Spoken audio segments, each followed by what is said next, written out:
What up, what up, what up? It's your boy EA, aka the Black Rooster, Wolfpack PPA, Mr. Jimmy Neutron himself. We in the building. As you can see from the title, the BBQ at the Boski, barbecue at the Boski. We are in the Jeff Boski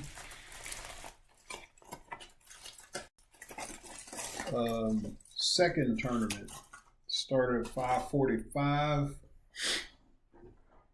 Got in on it kind of late, but oh well. They increased the buy-in as well as the prize pool. So, need to eat. And of course, today is Memorial Day. So, a lot of people kind of do it backwards, where they try to do their meat the day of.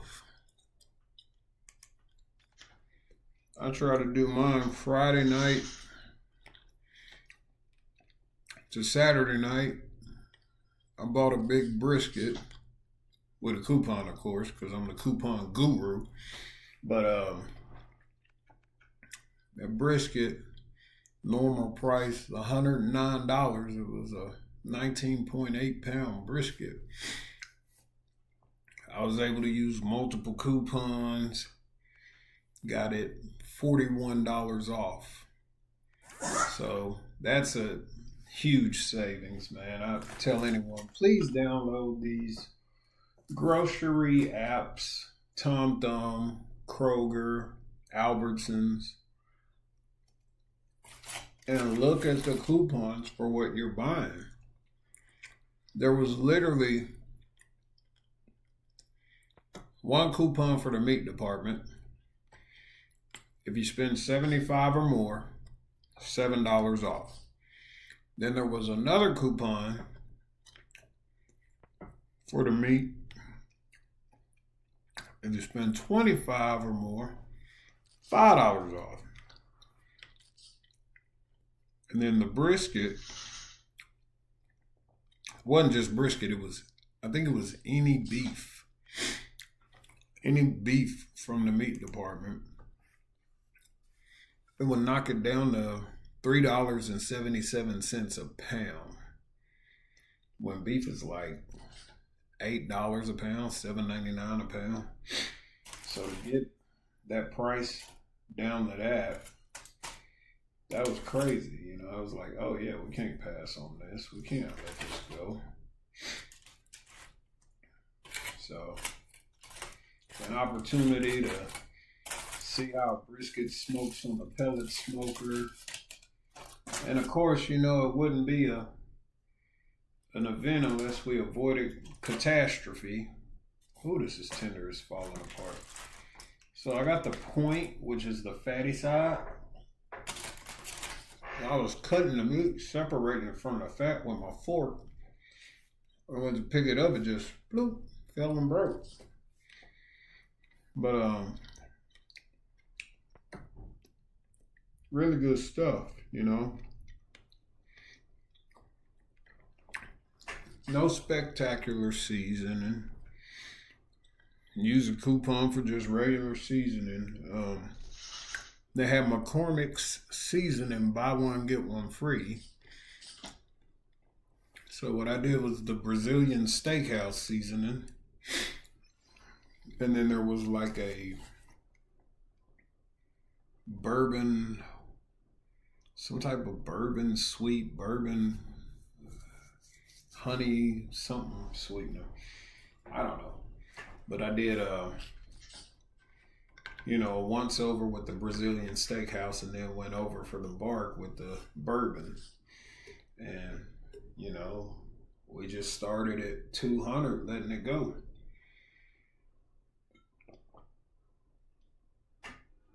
That's gotta hurt.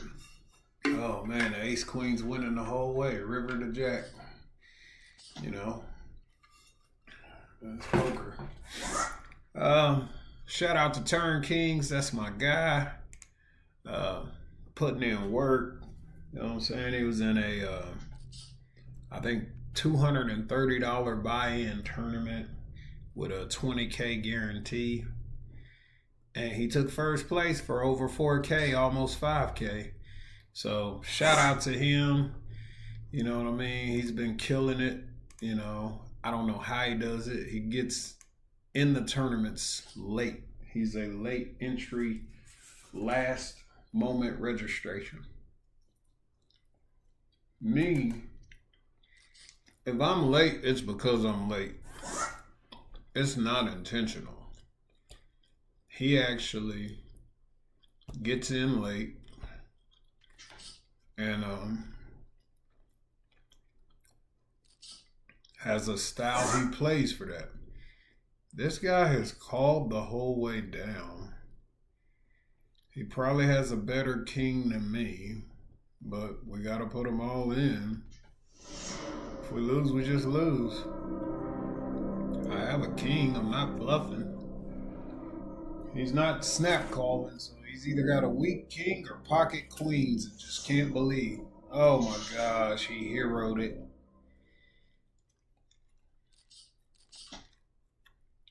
King, queen. Ace, king, snap calls there. That does nothing for us here. We're up against it now.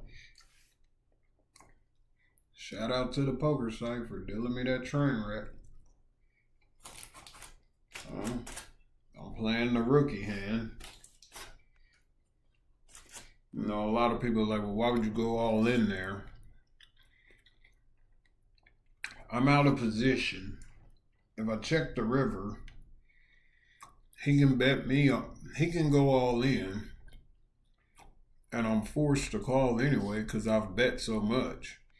But if I go all in, putting him all in, he has to think, do I have ace king? Do I have king nine for two pair?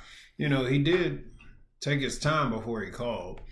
So it wasn't like he was just not fazed by my bet. He was concerned about his kicker. But it was the only way I could apply pressure out of position on the river. And the only thing could have went different, maybe, is if I maybe put him all in on the turn, but I think he's still going to call. The turn didn't complete anything. So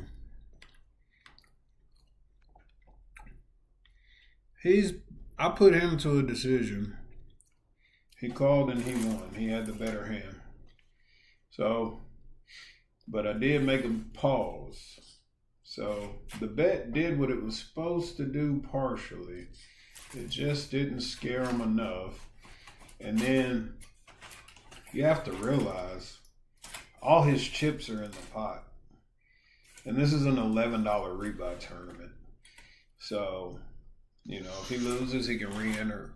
Well, it's $16.50 today because they added money to the prize pool. It's normally an $11 buy-in. Today is $16.50 with a $15,000 prize pool guarantee, when normally it's $11 with a $10,000 guarantee. So they're adding money to the prize pool, but they're also adding what you got to put in. So it's really not. You're paying more. The prize pool is bigger, but it's not you're getting more, because getting more would be you paid the same. You're basically getting the same equivalent to what you add. I didn't like this hand, but I'm going to go with it.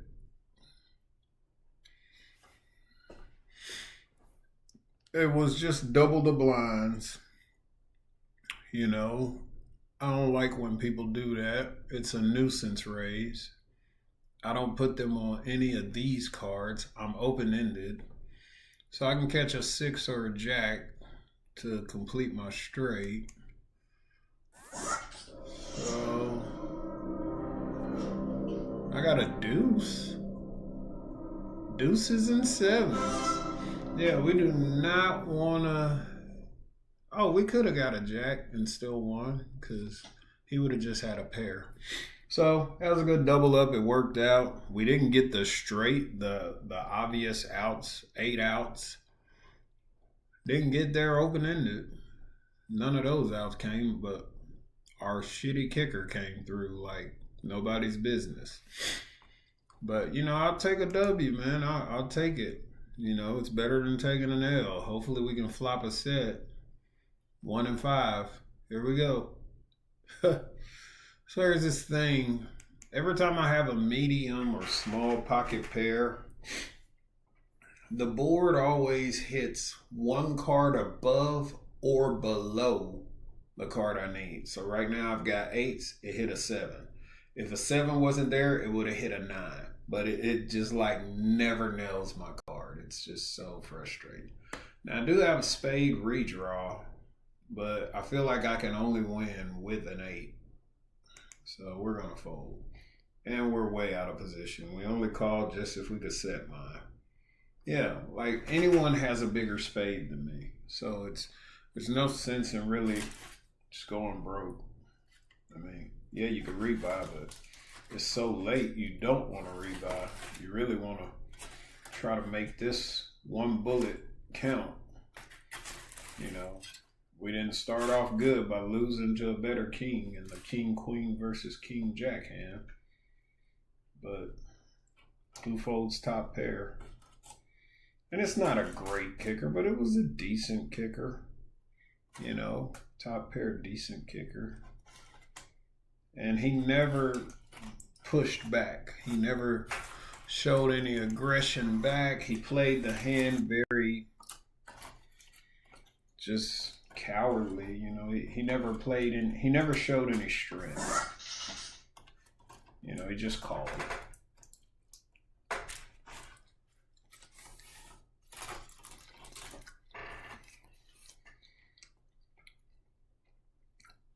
King 10 isn't great, but that's a late position raise. I want to isolate. Let's go 59.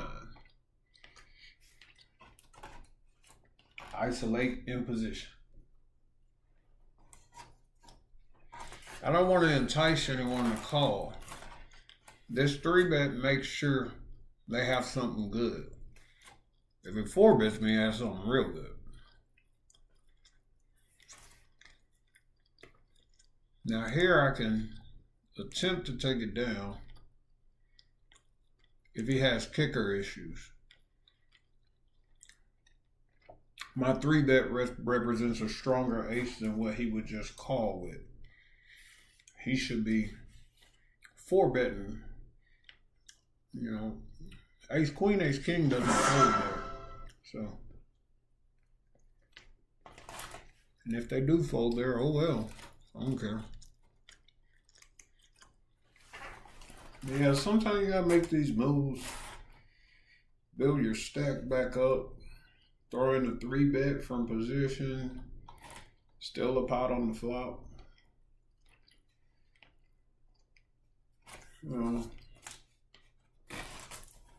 Stabs. You gotta take some stabs at it. Man, this barbecue in Boski. Great idea. We could have done the barbecue without the Boski, but I don't know. My buddy was just sending me pictures of all these. I'm gonna play this one. He's taking his first place winnings from yesterday, putting himself in tournaments today, which is good, because he could mess around and cash or win another one.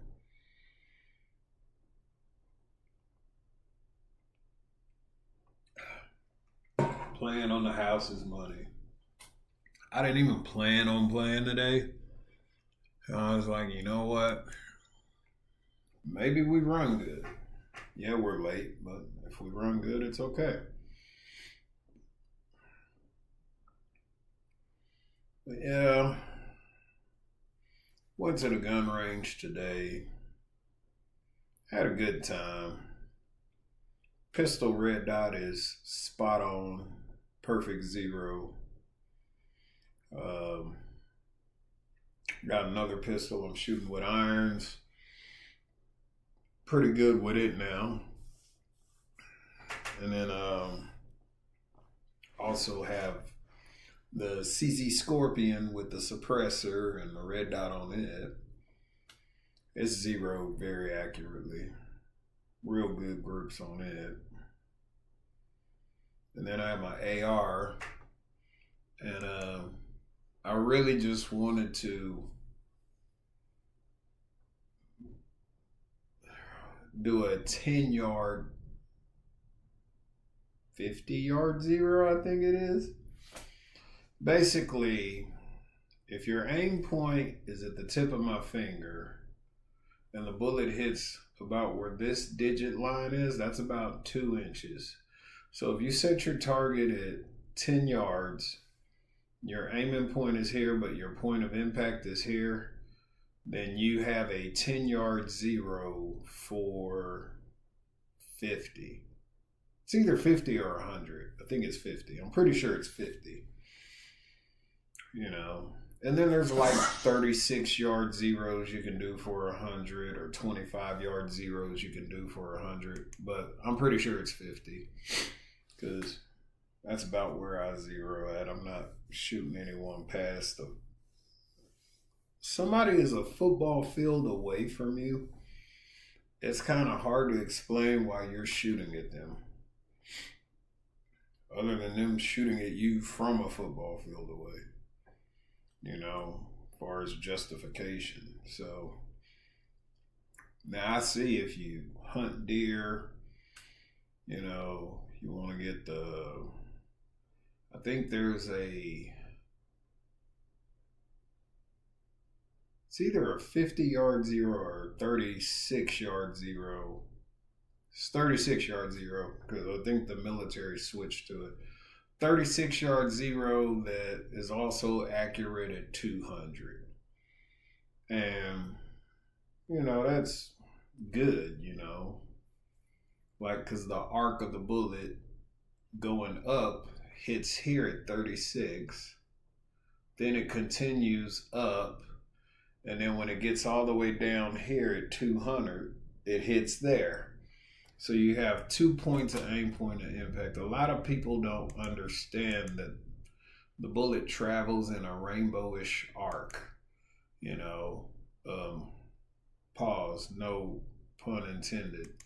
But it's an arc, but it's like slowly, almost like when a plane takes off and then a plane lands. So I don't put him on a jack. I'm calling. Don't hate me. Okay. Now Ace he may have, so I'm going to check. But if he bets here, I have to fold. And he bet. All right. Not only did he bet about 3/4. So if you set up your red dot for point of aim, point of impact at 36 yards, you will hit your point of aim, point of impact at 36, and the bullet will continue to rise on its arc, and then it will travel down, and on its way down, it'll hit at 200. So it's like you can be zeroed for 200, I guess. I mean, it'll make it. Point of aim, point of impact's the same. Here we're just seeing if we can catch clubs. No, only one. 3, 4, 6, 5, a deuce. Now we're live. Okay, so here we're betting on our outs. A lot of people don't get that, but oh gosh, we did not want this to be the case. So he has us covered.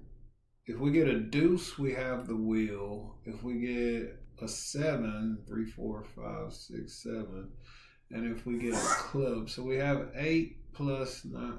We basically have 15 outs. Lots of outs. More outs than doubts. Gamble, gamble. Hey! No! Yay! Yes. I thought he hit a boat. That's why I was like reacting like 10 different ways. But yeah, it's awesome. Yeah, so 15 outs finally came through. And I know a lot of you are like, well, wait a minute, that was 17 outs. No, it's not, because two of the 8 outs to complete the straight, one was a club and one was a club. So, it's really 9 plus 6. You know, people that play poker know that. So, doesn't matter. Because otherwise you're counting it twice and you can't count it twice. So I had 3, 4, 5, 6, 7. If a 7 comes or a deuce comes, I get it to the 5. So 3 deuces will complete a straight, and the 4th deuce will complete the club. So you don't count that 4th one twice. And then 3 sevens, because you don't count the club. All right, let's just apply a little pressure here.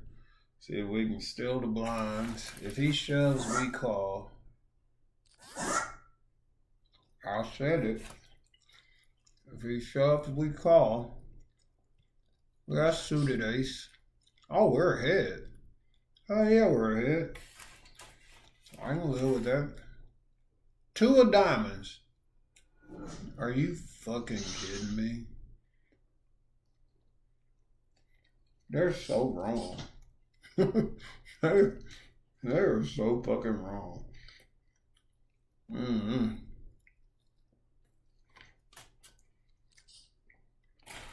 Beat the guy in the hand.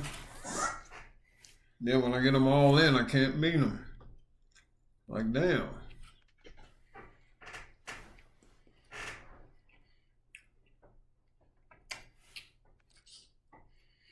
This late in the tournament, you gotta play some hands because you're behind chip wise. So, but you gotta play good ones. And then do your marginal stuff on the back end on the late position, but you gotta be selective. Otherwise, you're just calling and missing, calling and missing, and then you're out of chips. Then you go all in, you don't have enough to protect yourself. People call and suck out on you with bad cards because you didn't have enough chips to make them fold. So it's one of them things where it's like you're trying to build, trying to catch up with everybody else.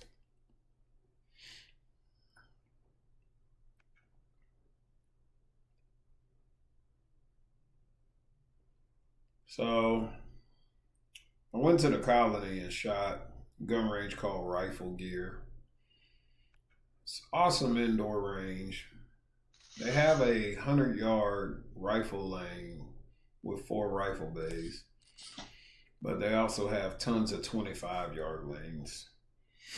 And I shoot the 25-yard. The 100-yard lane costs more, only a little bit, but if you zero out there and you've got it set, then there's no reason to go back over to the 100-yard lane and rest and shoot your AR, But I've come to learn that my rifle is really not that heavy. It's only heavy when I mount this heavy can all the way on the end. I mean, this can is like 7.5 inches long, made of pure Inconel, and it weighs a ton. And when you put it on the end out there, I mean, it's just brutal. Like, shoots. So, like, I gotta get in the gym. So, and I'm not saying, just hold it and shoot. I'm talking about just try to stand and hold level for a long period of time without the rifle moving. And you will feel the weight of that can making your support hand that's under the rail just like, oh my goodness, this is heavy. Long strings of fire or whatever. Now, probably with a sling, it'll feel better because the sling kind of supports a little bit. A lot of people don't get that, but it does actually support. But Yeah, without the can, it's freaking awesome. So I think I'm gonna start shooting it without the can more often. Just put the can on for home defense, you know, unsuppressed at the range. I got my ear pro. I mean, yeah, it's loud because I got a muzzle brake that's freaking obnoxious, but my ear pro works great. So, oh yeah, shout out to Axel. So, Axel Earbuds Ear Pro. I got the GS 2.0s. They were on sale at Shills for $80. And went and shot with them one time, they worked great. Went and shot with them another time, they didn't work great. Well, it wasn't them not working. It was me not getting it in there and getting a seal. The earbuds come with multiple size ear fittings and they're foam. The foam ones are for the gun range. The silicone ones are for if you're just listening to music. I have no reason to listen to, because you can listen to music with the foam ones too. But I have no reason to just listen to music on them, so I leave the foam ones on and I leave the large ones on. What was happening, I'd stick it in my ear, my left would get a good seal, then I'd stick this one in the ear. My right would seem like it would get a good seal until I shot my pistol, because the ejection port's on this right side and it's deflecting the sound off of the bay wall. And man, I mean, it was horrible. It was just absolutely horrible. My ear would go bing, bing. It would just start kicking up each shot. And I was like, damn, my left one is fine. This one is screwed. So, went and messed with them some more, you know, changed sizes. I was like, oh, these mediums are better. But it really wasn't. So what wound up being the solution was putting the largest ones in and then really squeezing down on them. All right, we're still in here if we can. Make them think we got Jack Queen. You know, he can well, fuck, I guess he's got a Jack. Oh no, he's got a 5 and he's in there. Don't believe me then. Good night. I'm gonna get the last of those chips because he just doesn't believe me. I mean, I could have bet more. You know, maybe it was too small of a bet for him to believe. Maybe that was it. Or her. Yeah, Guinea Canics. Maybe that's a female. I don't know. But anyway, this chicken breast. Awesome.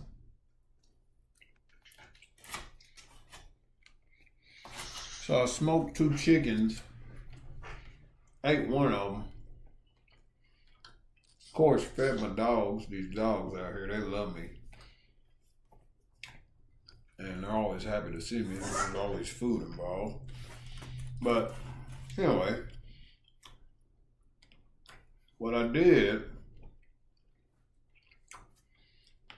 I sliced 2 slices off of the point of the brisket, which has tons of fat. Wrapped up full. I sliced my chicken tenders into pieces, my chicken breast into pieces. First, I got it off of the actual chicken, then I sliced it. Then I put the 2 pieces of brisket point, has all the fat on top of them, wrapped them in foil, heat them up in the air fryer. So all that fat and juice from the brisket, as it heats up, drip on top of the chicken breast. Because you know, chicken breast can be dry. When you reheat it, it can get drier. So we got that whole thing going on. And boy, it's going on for sure. I had to eat something. I had to take my medicine. So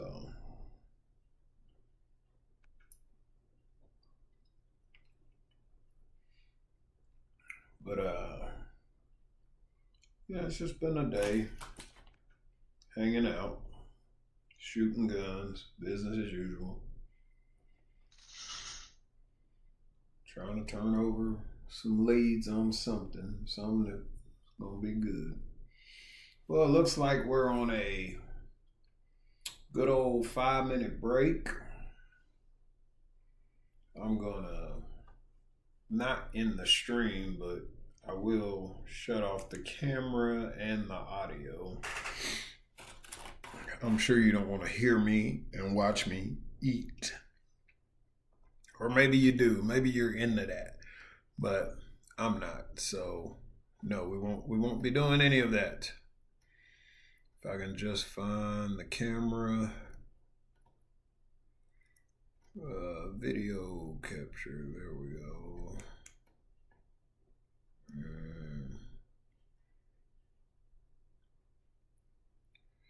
Where's our audio?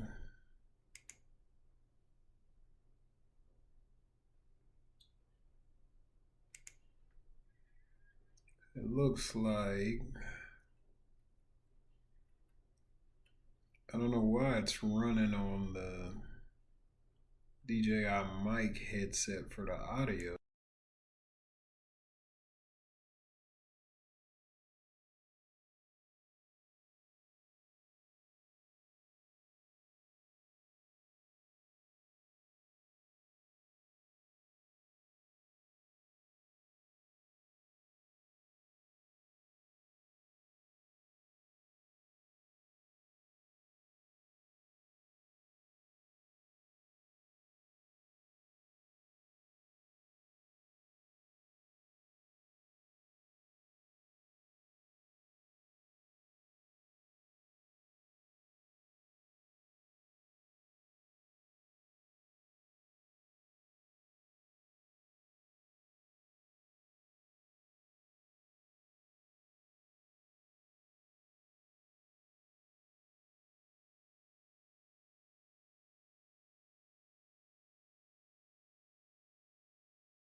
And just like that, we are back.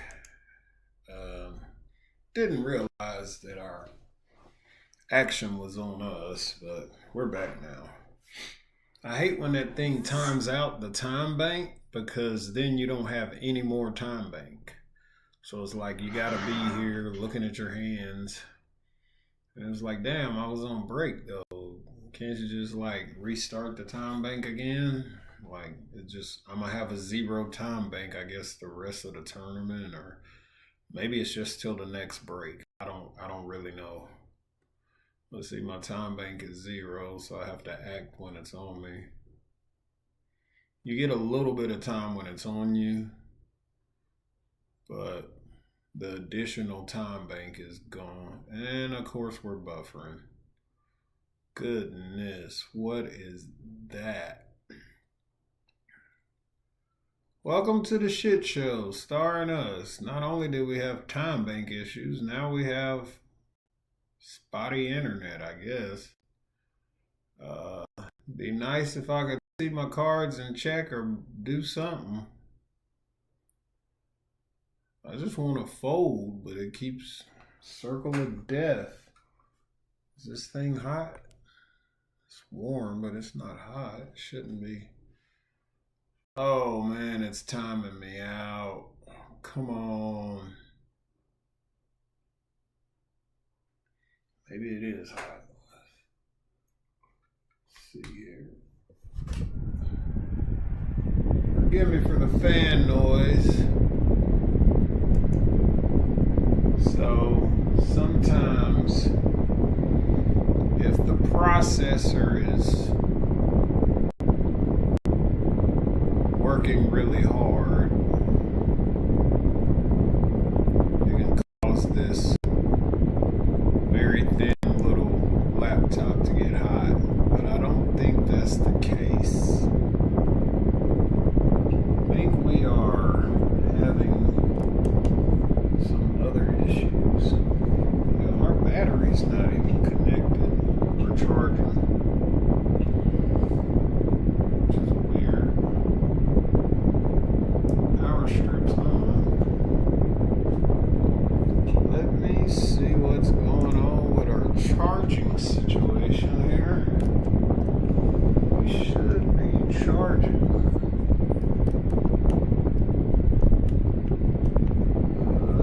We are not charging.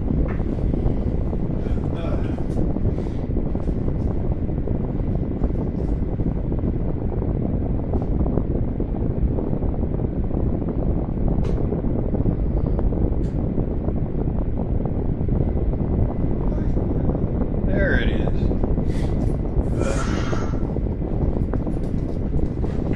So that may have had something to do with it.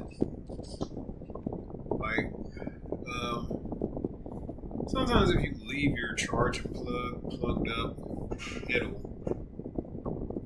shut off when it's on. I guess I never unplug this thing. I just leave it charging the whole time.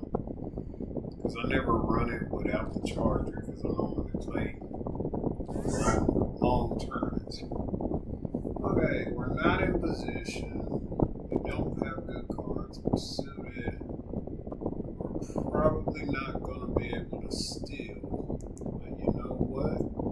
You gotta, well, shit. I was gonna try. Never mind, we hit two pair. Awesome. We betting. We'll be taking the betting lead on this one. Queen 9, King 9, Jack 9, 10 9. They should all call.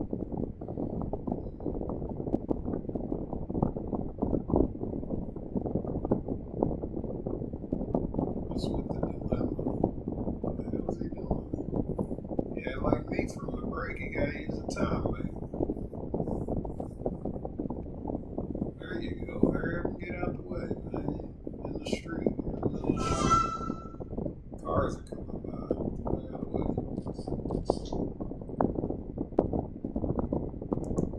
Yeah, we're not gonna play 5-9. Just 5-2. We're in the big blind and no one raised, so that's different.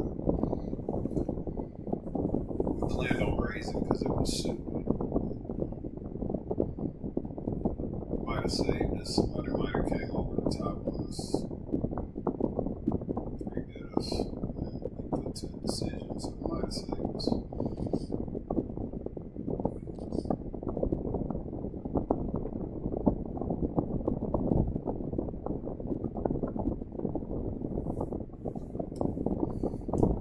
look forward to doing another brisket. If I can catch a good sale and get some money off of one.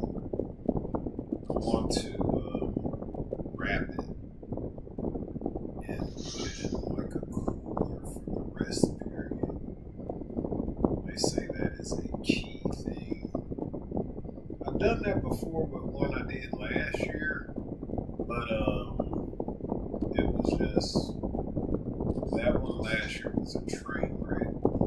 This one actually improved, and I just didn't do it at the end for the rest, and I should have. I think it would have been a lot more bendy and a lot more tender and juicy. So here we got Big Slick on the button. If anybody raises, we will be 3-betting. And it's big cards, big bet. Let's go. Maybe this guy's still on break too.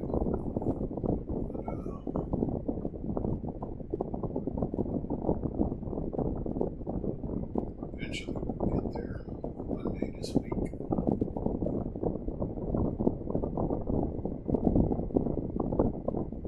I get it. 5-minute breaks, that's go get food, run to the restroom, put something in the air fryer, and then when it finishes, you're running back to get it right now so you can bring it and sit it at your table and eat. I totally understand.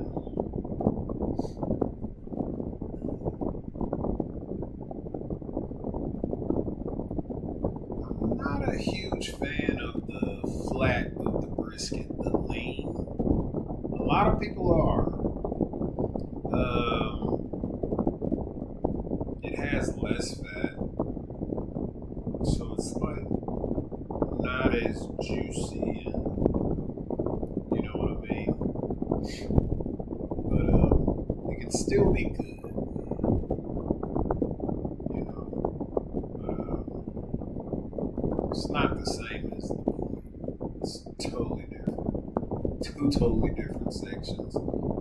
Levels are like, this one's here, this one's way over here, the point is way over here. Yeah, there will be no limping in this pot. Absolutely not.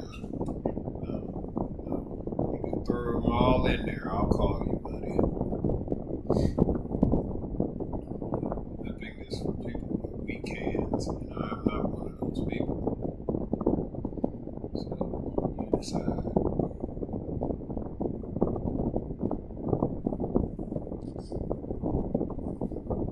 Well, we can make it look like we are trying to steal it. I mean, he wasn't going to call it anyway. He didn't hit any of it. So, we got the money pre-flop. We got the extra chips pre-flop by 3-betting. Or not even 3-betting, but by raising pot. This one here, I like the cards. He's an early position raise with a marginal stack, so you don't want to 3-bet because he may go all in. You really don't want to call, but you want to see a flop. And I just timed out, which really sucks. And it's not even a timed out, it's the delay in the internet probably timed that out. I would have missed it anyway, so I might have saved myself something. But I really wanted to limp there. Just not limp, but call his raise and get in there. See if I could hit. Guess I didn't have time. Yeah, so this time bank is completely gone. Sucks. Make sure I act in a timely manner. Hopefully at the next break it gives it back to me. I hope.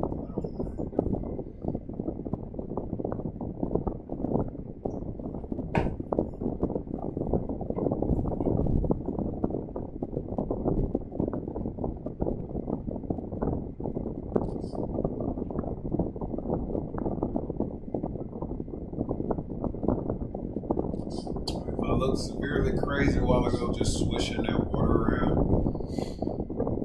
Just so you know, my tooth on the right, all the way at the back at the top, I had it extracted at the end of April. It wasn't a cavity or nothing. I literally grit my teeth in my sleep, and I grit on it so hard that it was no longer attached. And it was like, we have to extract it or you could have some serious problems later on. So that's what happened with that. But now when I eat, stuff gets stuck in that hole. The only good thing going for me is I have yet to get my wisdom teeth. So the wisdom tooth may come in and fill that.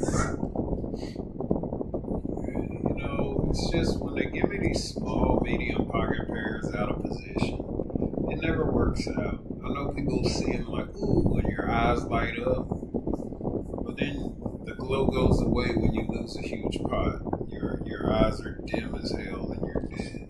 So it's just like, why even do it? It's just like, you know, but look, I missed. Nowhere near, so I save money. If I have position, it's better to play those, but not out of position. Right now, there's a 1 card straight, 2 card boat. Take your pick. Any pair beats me. Any part of the board beats me. So it's just one of the things where I never won.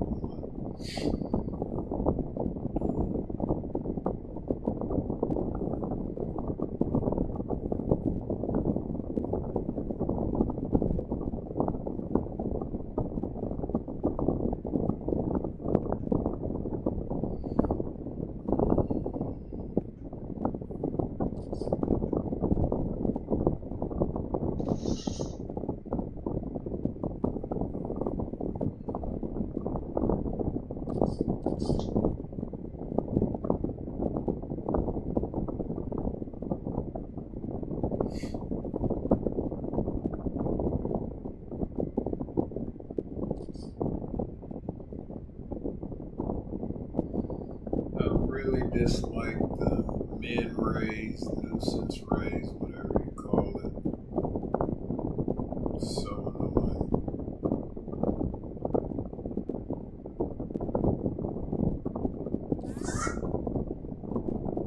See, and it inspired him to call probably something garbage. I can't call with this. I can only make a move with it, and I don't want to make a move with 7 deuce. It's not even that. This is just going to lose money more than it's going to make it. Save the chips for a better hand and a better position.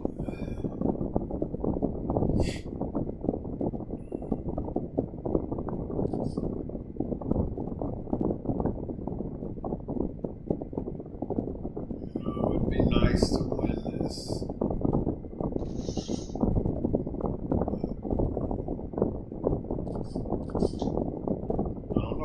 I've had is 4th place on it. I had an 8th place and a 4th place finish on 13th a couple weeks ago. So it's just, you know, it's like you gotta get the cards, then you gotta hit the board, then you gotta hope they don't grow out on you by the river. You know? Then when you get near the top 20, it's you gotta run good. It's like they reverse the engineer the software. It's like, oh, these big stacks need to lose some to these little stacks so they feel like they have a chance. I'm like, man, I have the better hand and I lose to this garbage. Like, the whole time, it's like just blowing my mind.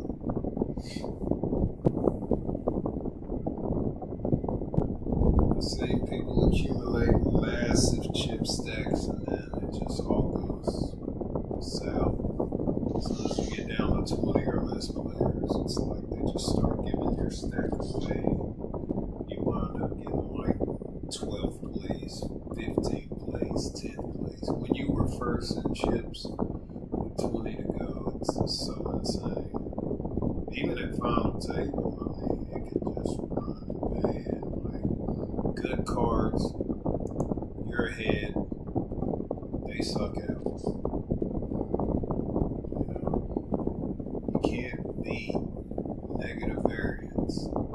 lot of people call it luck. I don't believe in luck. Luck is four letter word like fucking shit.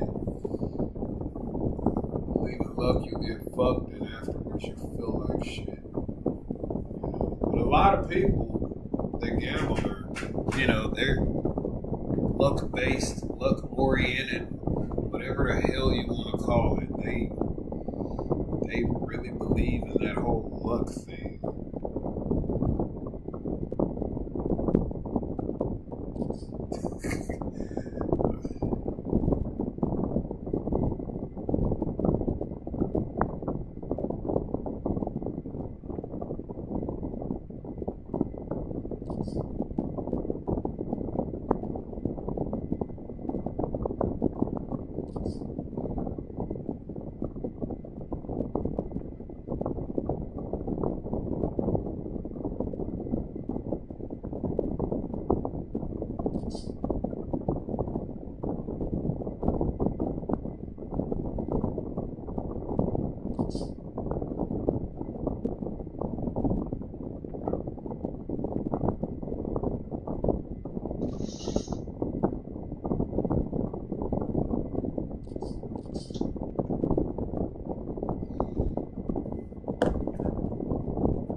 Alright, me and my classmate, we exchanged notes on these briskets. He pretty good at it, so I forgot to send him a picture of the finished product when I sliced it. I did shoot a video. I guess I could go if I still had that video, and then like take a still frame. I think, yeah, if I can fast forward through the video or cut it.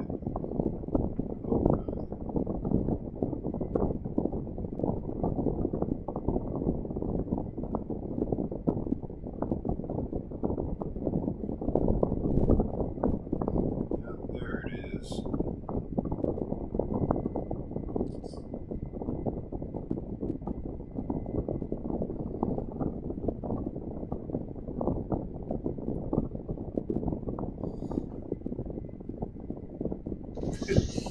Yeah.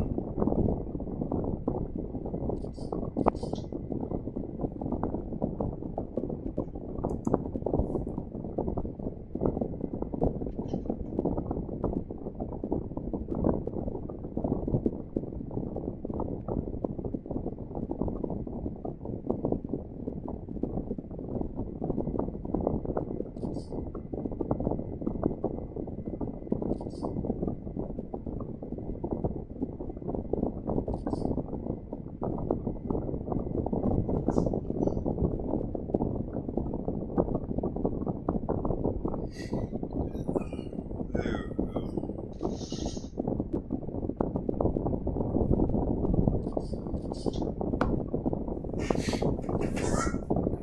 But yeah.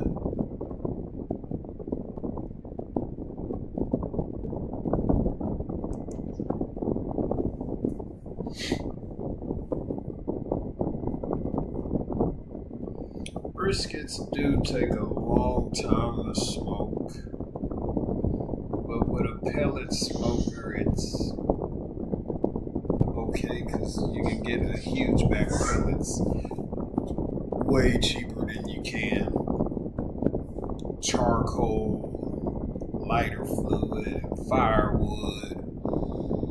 I mean, you just gotta imagine having to keep wood on a fire to maintain a temp of 200 all night long. You're having to be out there keeping that smoker at 200. You don't want it going really much above it, 250 maybe. You know, like the old school way versus an electric pellet smoker. You just put your pellets in this big box. The auger spins them down into the where it lights up, and there you go. Set it at 200 digitally and go do something else for 12 hours. Come back 12 hours later.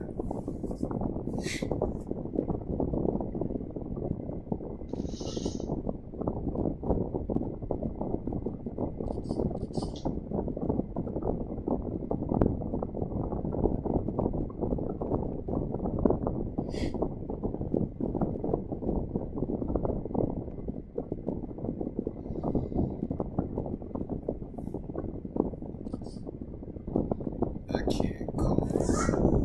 It's just real bad cards.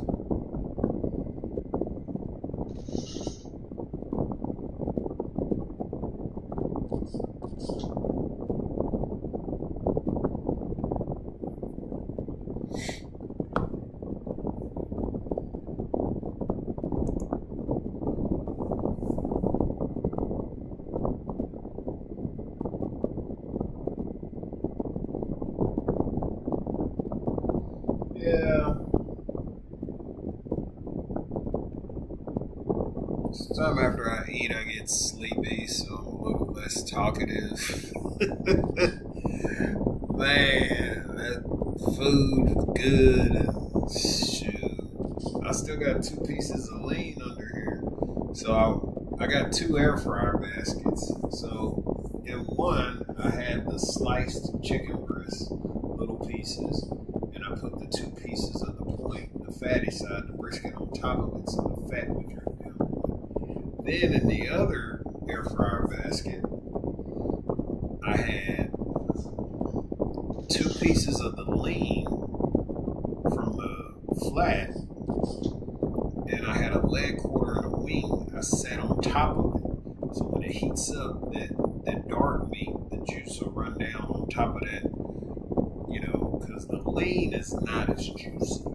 So that's just a little thing I did. Wasn't bad. But yeah, I still got those 2 pieces of lean right here with the leg quarter and the wing on top of it. So it's going to be pretty good. Foil's keeping it warm. Be alright.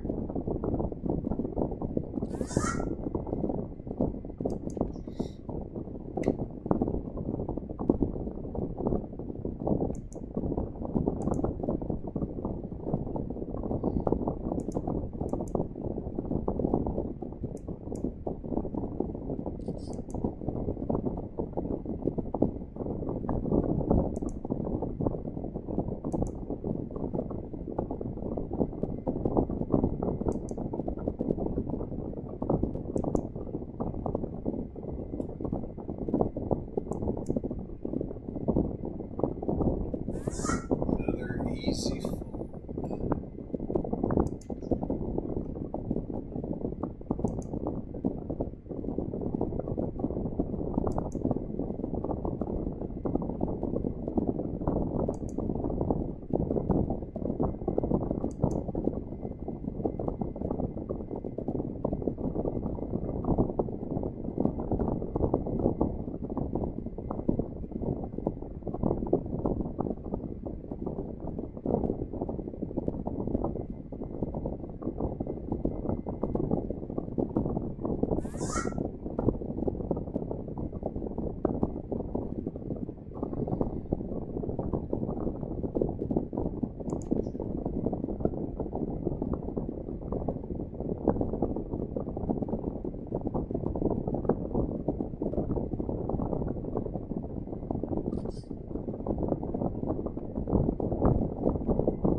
Oh, pocket kings.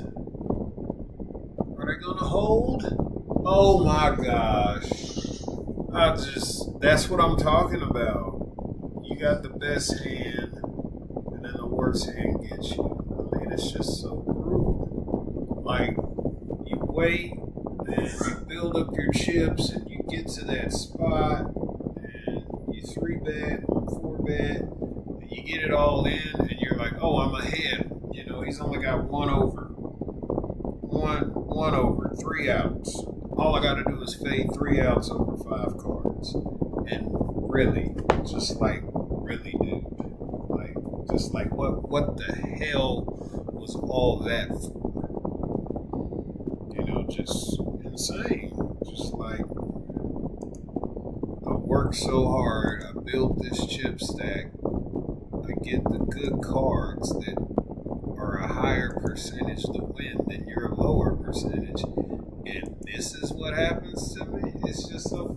But see, I've had that happen in actual WSOP circuit events. You know, my worst beat that happened at a brick and mortar live tournament, WSOP circuit event, not online, in person tournament. It's a $400 buy-in.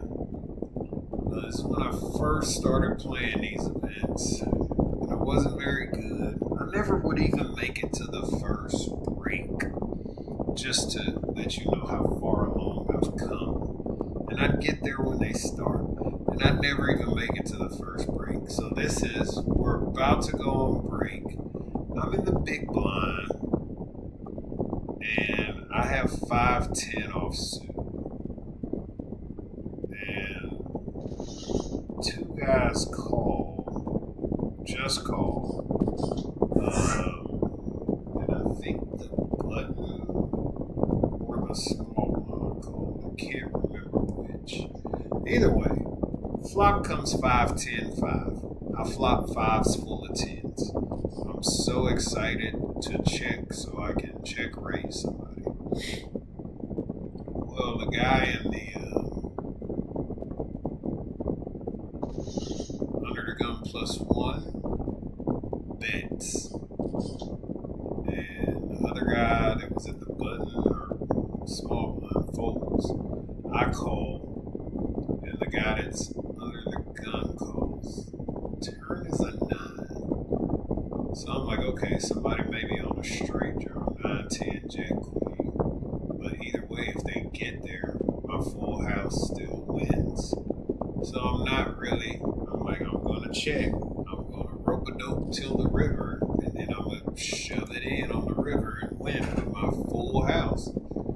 Man, guy makes a bet. Other guy, I call, the other guy folds.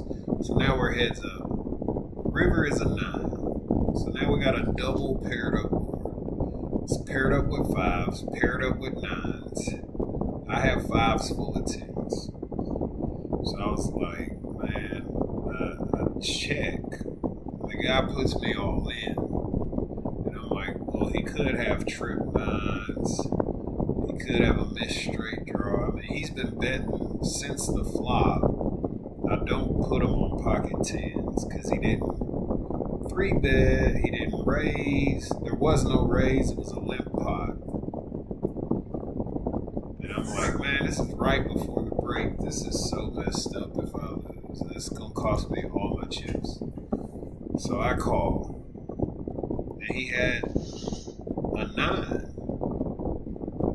which gave him 9s full of 5s, which counterfeited my boat. So I had a boat, but he had what rich people call a yacht, which is a fancy word for a bigger boat. So, what the fuck, yeah. $400, kiss it goodbye. You know, it's so insane, man. Just, you know, these things happen. You know, like, I was in the big blind. I'm never playing 5-10. If I'm in the small blind, I fold that. No one raised. So that's the only reason I'm in there. And it's so ugly. So ugly. Then, you know, I played in the main event of the circuit event in January. And gosh, I mean, I was just running so freaking horrible. And I'd make these comebacks. My chip stack was just doing like the centipede. It was so insane to watch. I'd be down to nothing, and then all of a sudden I'd be right back up and above what average stack is. Then I'd be down to nothing again. And it's just roller coaster. I was just like, oh my gosh, I can't get a consistent build going. And 9 away from the money, 9 away from cashing.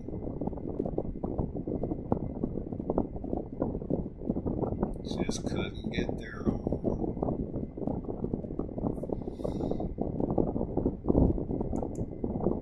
I was playing, like, really trying to play my best poker. Like I'd play good cards and wouldn't hit, and I'd see that, and people would call, and they'd hit their cards, they're garbage against me, so they're able to bet the river. Sometimes I'd just call and lose a huge pot. Sometimes I'd have to just fold because it's like, damn, they've had it every time. These shitty cards is their range. So it's like I'd lose those hands and then I'd rebuild in the trenches with marginal hands. I'd rebuild with an all-in hand and get called and win, but in the end it was just like, man, when you get good cards and it doesn't work out, it's just super frustrating. Especially when you're losing to worse cards that shouldn't even be in the hand, really. And you're like, man, one of these days I'm gonna catch fire, I'm gonna run good, everything's gonna go the way it's supposed to, I'm gonna make it deep. And it happens one time. And then you're just like, fuck, when is that gonna happen again? It's like even the best tournament players in the world, they only cash in the money about 30% of the time. That's not winning and getting the maximum payout. That's just being in the money. That could be a mid-cash where you just double your money, or first place. Like they only make it to the money 30% of the time. So 70% of the time they're just losing a buy-in. And these are the best in the world at doing it. So you tell me I play 100 tournaments and I'm gonna not cash 70 times.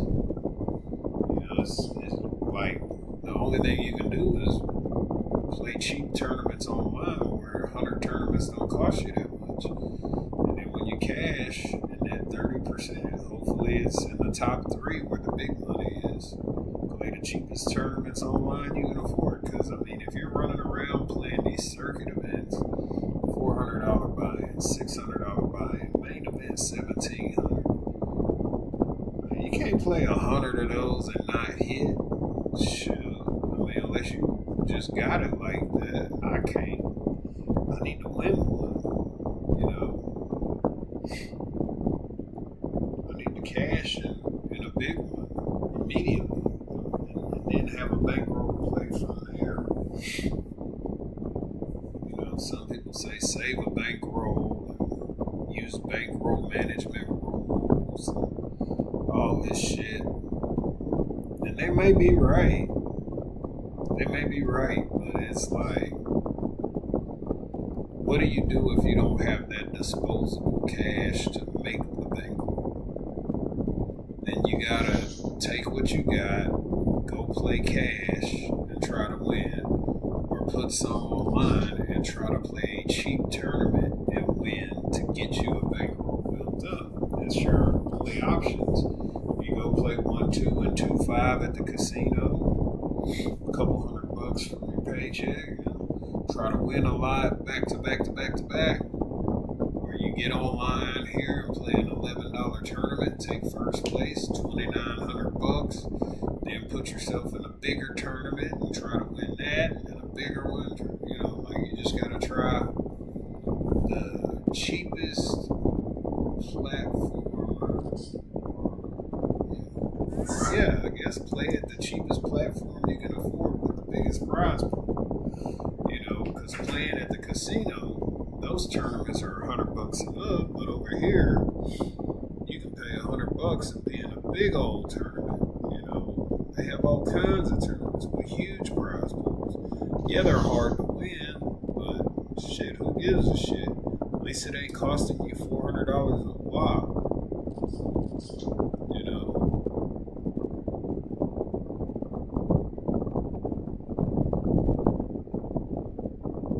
I really wholeheartedly believe online is the best place to play tournaments just because how cheap they are. You know, I remember going to Vegas and MGM had a $60 tournament. And I won first place in it. It was like $878 or some shit like that. But that was $60. This is an $11 tournament. And right now, first place is $2,932. Or it's $16.50 today. Normally it's $11 with a $10,000 prize pool. Today is $16.50 with a $15,000 guarantee prize pool. So first place right now is $2,932. I can't get that in Vegas. I can't get that in any casino. The internet, people logging in from all over playing. You know, it's hard to win. Yeah, there's a lot of online pros. Yeah, there's a lot of HUDs and tracker software and Poker Tracker 4 and Hold'em Manager 2 and all these solvers. And, you know, there's people that use that stuff for like every hand decision they make. But it's like, I guess once you memorize the charts and the solvers and the situations, it becomes like memory to you. And then when you go play live or in person, then it'll still be with you, hopefully, from all the time you play. Like, you remember this spot, don't do this. You know, you get your mental notes eventually. But yeah, it's really hard to like play a perfect game of poker because you can still lose to an imperfect player due to negative variance or what they call luck. You know, good luck, bad luck. It's bad luck for you, good luck for them. All it is negative variance for you and positive variance for them. Here's a piece of that flat. All that just chicken.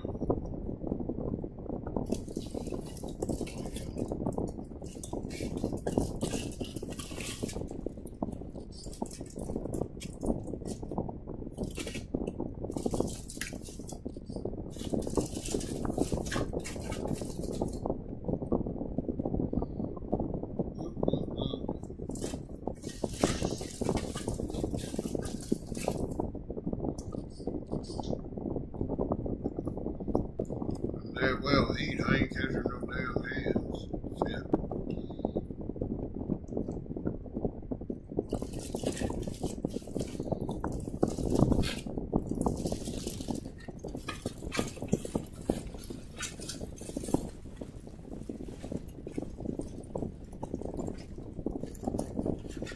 I really want to do another brisket as soon as possible.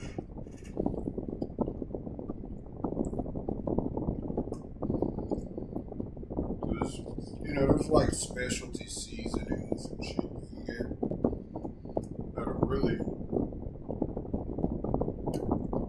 turn up. I just use some basic shit.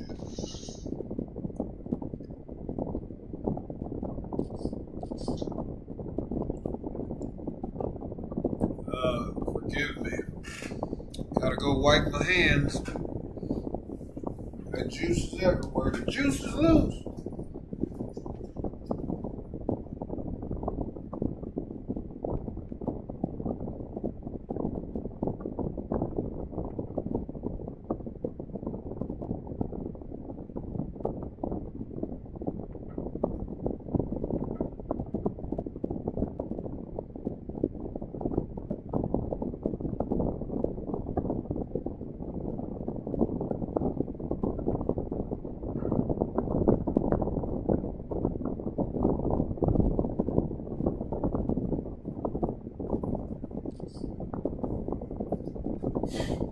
Yeah.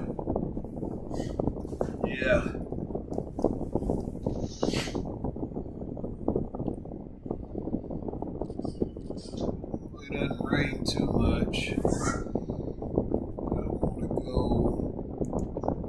in the morning. There's an outdoor range over here near the lake.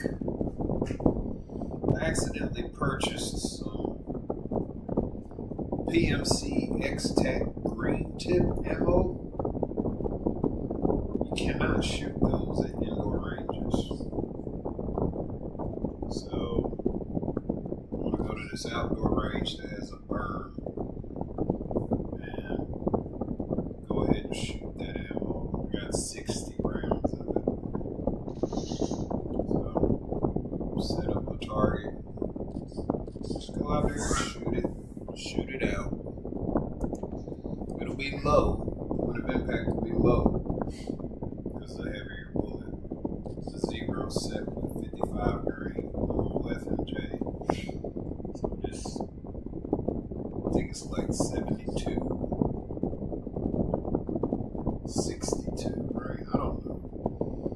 But you know that green tip stuff has a steel core in the middle of it. In the middle of the round. It's designed to penetrate more. Some people say it's bulletproof or it'll penetrate body armor or whatever the hell, but it really doesn't. The body armor penetrating bullets have black tips on them. But they say you can get in, like depending on the level of armor, the green tip can too.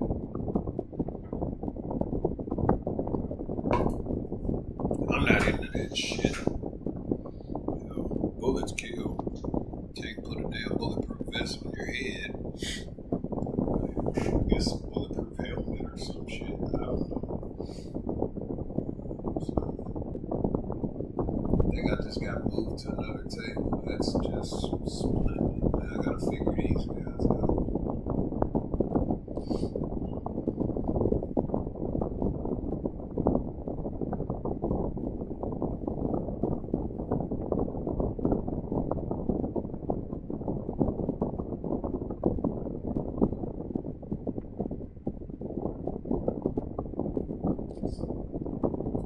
There's another red dot I want to get for my other pistol. Same brand.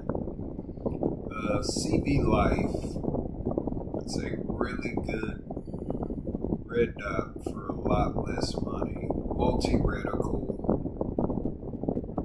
You know, and you get a lot of bang for your buck instead of $400. You're getting the same stuff you pay $400 for, just from a different company, different name. It's like $159, $169. So it's like, who cares about the name, aim point, Hollister? And I have an aim point multi-reticle on my rifle. You know, that rifle, I wanted that on there.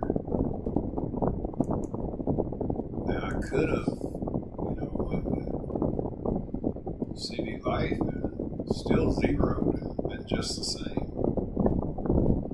Battery life and everything. If he shouts, we call. We didn't get Big Slick to not play the part.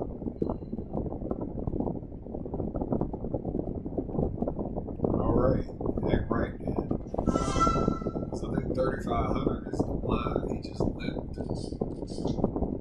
Yeah, that's the big blind. So he limped from the small blind. I'm hoping to see some cards cheaply. Not on me, buddy. You got plenty of chips, but I'm not going to let you bully me around with your limp play pre-flop. No, this guy neither. We got to apply pressure.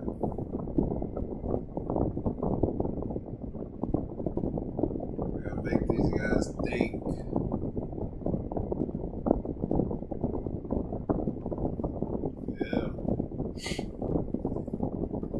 Every blind or antes you can steal is important. steal them, great. If you gotta play a pop for them, have good cards. Or hit the board with bad cards. Or have something for showdown. I mean, it's at this stage of the tournament where it's make or break every hand you play. If you play one hand and you miss, then you don't hit the board. Look, 7,000 pre-flop. Okay? That's not a lot, it's just over the butt. But look, he's stealing all this money that's in the middle. He's willing to bet 31.5 because his 31 only represents that much of 54, so the rest is 23,000. He's betting 31 to pick up a free 23, and he's probably got good cards to do it. But he wants to, if it gets called, he wants it to be one player, but nobody's going to call. They don't have it. So discourage people from limping or mid raise calling and mid click calling. Yeah, one got mid raise and then one got clicked the call, and then put that extra money. Like this guy just limped. That's the worst thing you can do. Somebody back here can raise. I didn't raise because I didn't have nothing worth raising. But if I had enough chips, yeah, I could bully him.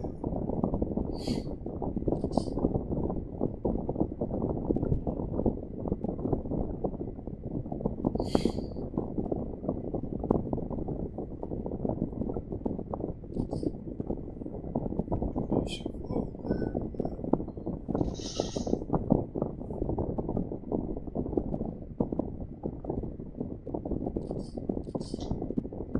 Alright. We're not going to slow play this. Nope.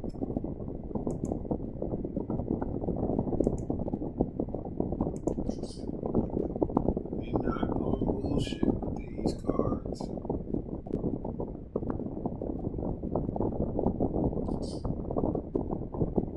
We're still not going to bullshit with these cards.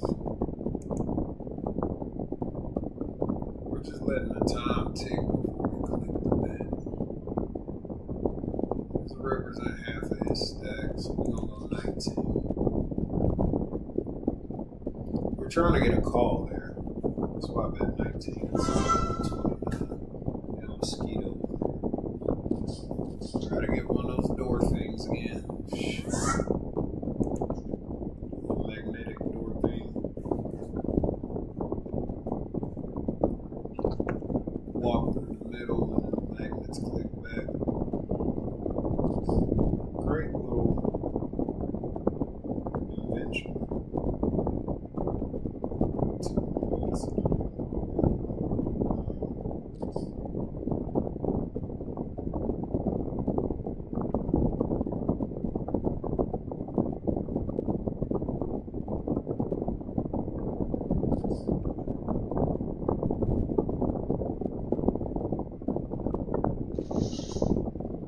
I got a few more things I want to. Like I said, I got a red dot I want to get from my pistol.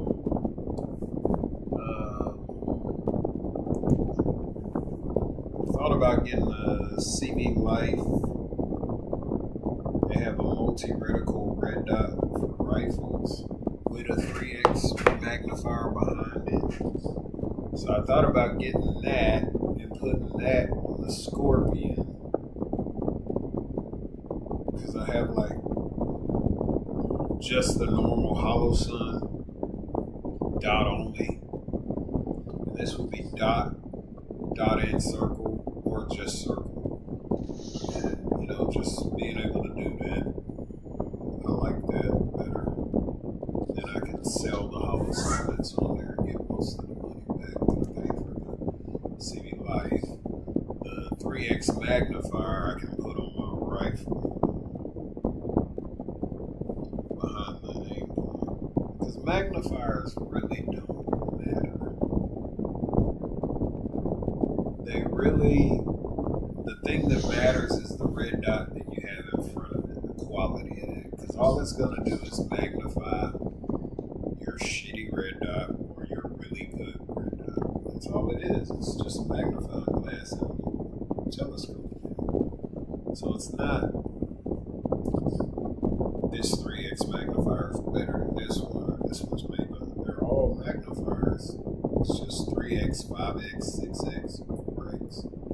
You know, that can be the difference. But, you know, the magnification 5 times versus 3 times. But if you get a 5x magnifier by this company and a 5x magnifier by this company, but this one costs more, okay, well, now they're both doing the same magnification.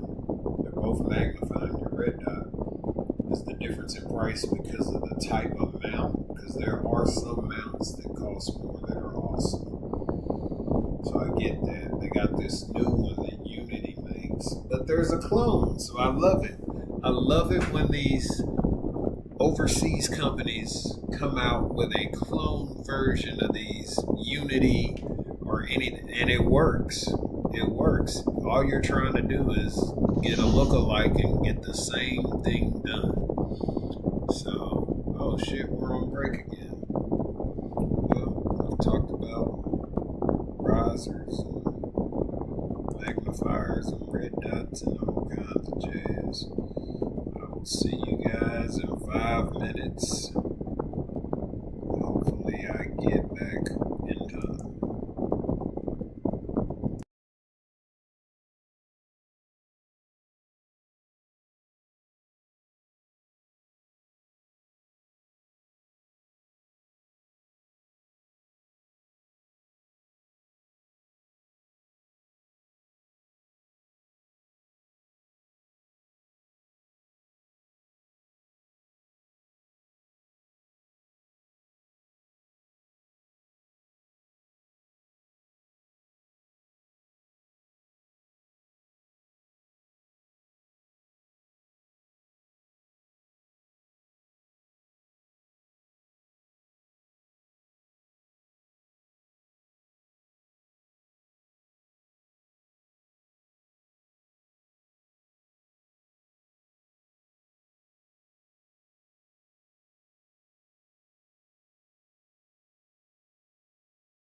So if you've been watching this train wreck while I've been gone, this guy at the bottom, RD Pick. Oh wow. Fucked up name. Pause. Anyway, this individual at the bottom of the screen had probably over 400,000 in chips. And he's been against lower stacks all in multiple times, as he is now. I have pocket nines. I'm gonna fold. I was gonna call the 34, but it's obviously not for me. He made it 8. I wanted to just call and see a flop. This will probably be the one time I hit. Oh, I got my time bank back. Ace Jack versus Ace 10. Both of them miss. My nines are good. Look at this shit. You better not. Oh, good. Good fold. I would have got sucked out on. Yeah. He hit his flush. That's the first one he's hit. He lost like 2-3 races in a row. And everybody else got his chips. So that's the first one he's won. And that's what I was talking about, how you'll build a bunch of chips and they're like, oh, we got to distribute these to the peasants real quick. Let them get some play for their money so they feel like they had a chance. And if you've noticed, since the return of this break, someone has been all in like pretty much every hand. Every hand.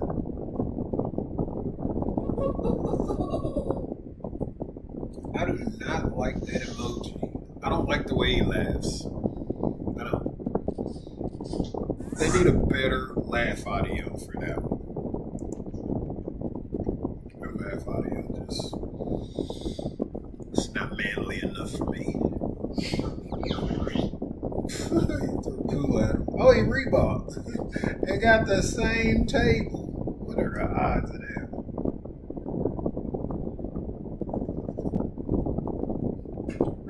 Got the same table and threw a poo emoji at him.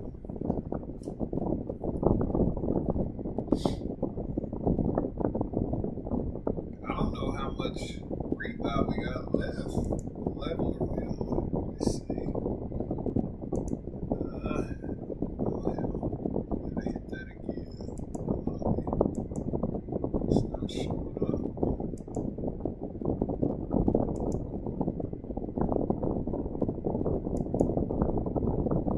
It's at. Yeah, these multiple monitors and you can't find it.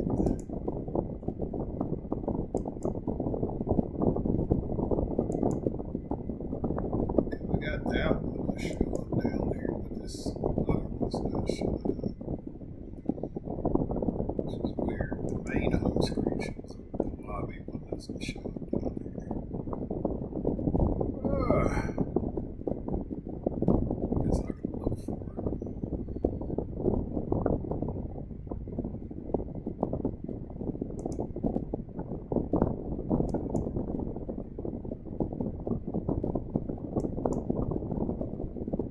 Every time I hit it, it's not displaying it. I don't know why they're hiding it. Okay, we're not gonna let them double the blinds and steal. We're risking it. Fuck. Why does that happen to me? Like every fucking. Shut up. Bitch ass motherfucker. I'm not re-entering.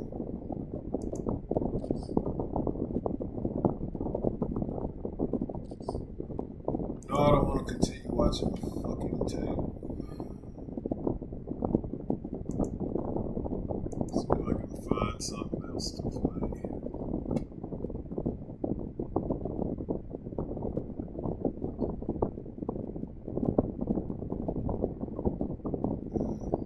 Cheap seats right now is all that's coming up.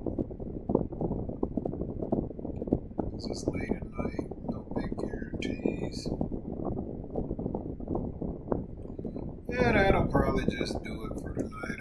play some micro stakes cash, which I shouldn't. I should just save the